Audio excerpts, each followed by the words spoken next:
টুনটুন আর mini একই পাড়ায় থাকে। টুনটুন খুব দুষ্টু, সব কিছু নিয়ে খেলতে ভালোবাসে। আর মিনি খুব শান্ত, বই পড়তে আর ছবি আঁকতে ভীষণ পছন্দ করে। একদিন স্কুলে টিচার বললেন, আগামীকাল সবাই মিলে একটা রং ও কারুকাজের কাজ করে আনবে।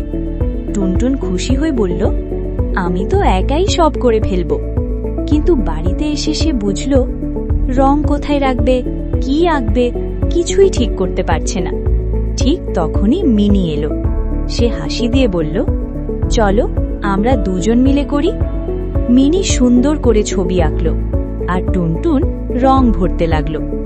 দুজনে গল্প করতে করতে কখন যে কাজ শেষ হয়ে গেল বুঝতেই পারল না। পরের দিন স্কুলে সবাই তাদের কাজ দেখে বলল, ওয়াও কত সুন্দর। টিচার মুচকি হেসে বললেন, এটাই হলো বন্ধুত্ব, একসাথে কাজ করলে সব আরো সুন্দর হয়। টুনটুন লজ্জা পেয়ে মিনিকে বলল, একাই সব করতে গেলে পারতাম না, ধন্যবাদ মিনি।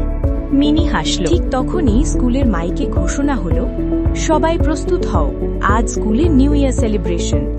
চারদিকে রঙিন বেলুন, কাগজের তারা আর ঝলমলে লাইটে স্কুলটা যেন নতুন সাজে সেজে উঠল। টুনটুন আর মিনি মাথায় পার্টি হ্যাট পরে বন্ধুদের সঙ্গে হাসতে হাসতে ক্লাসরুমে ঢুকল। কেউ নাচছে, কেউ গান গাইছে, কেউ আবার কাগজের ফানুস ওড়াচ্ছে। টুনটুন কনফেটি ছুড়ে দিয়ে বলল, মিনি আজ তো মজার দিন। মিনি হেসে বলল, হ্যাঁ, বন্ধুদের সঙ্গে থাকলে সব দিনই উৎসব। টিচার মাইকে বললেন, এই নতুন বছরে তোমরা সবাই একে অপরকে সাহায্য করবে, বন্ধুত্ব আর ভালোবাসা ছড়াবে, এই আমাদের কামনা। সবাই একসাথে চিৎকার করে বলল, হ্যাপি নিউ ইয়ার। টুনটুন আর মিনি একে অপরের দিকে তাকিয়ে হাসল। নতুন বছরের প্রথম দিনেই তারা বুঝে গেল, বন্ধুত্বই জীবনের সবচেয়ে সুন্দর উপহার।